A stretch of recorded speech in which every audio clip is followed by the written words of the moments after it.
Yesterday, when we were at the division run, we had a chance to meet a World War II veteran from the 101st, from the 501st, Vinny Speranza, who is probably the most incredible character I've ever met. What a man! Holy cow! And he's 94 years old. Yes, and he is just as sharp, and he dancing around. It was absolutely amazing, gentleman. But there's not many of the World War II veterans left, and especially when it comes to the Screaming Eagles.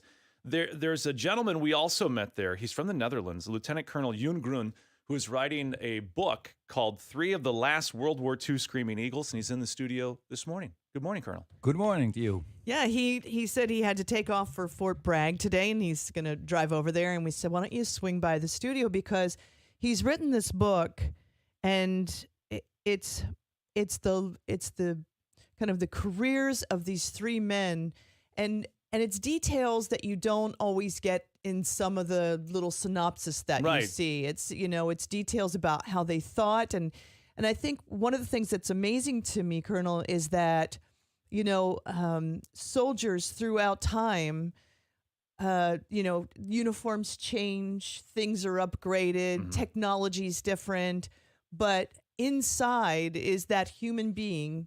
And I think you've really tapped into that with your book, is finding what is the human, because you hear about the battle of this and the battle of that, and you see movies, and until it's broken down like Saving Private Ryan, where you get to kind of understand people's motivations and people's, it doesn't really seem real. And so I think you've gone a long way to make that real.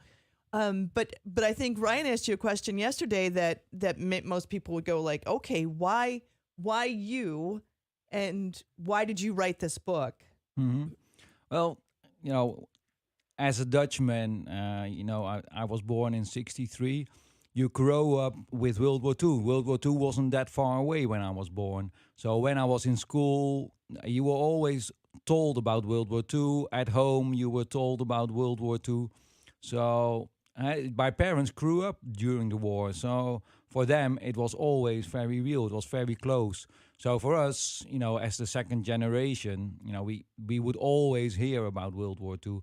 So you appreciate also that the men that made all the sacrifices for our liberty. So that was why when I met 2 of the men in my book 3 years ago, while I started thinking about this. And hearing their stories, it was such amazing. And I have written other books, and I always write personal books because I like to write about people and about their emotions and how they went through all the things that they have to do as a soldier. And that is what is always driving me. It's not that writing about units, but it's writing about the persons that are in the war. Because those are the things, the dates, the times, the places, they all get written down for history books.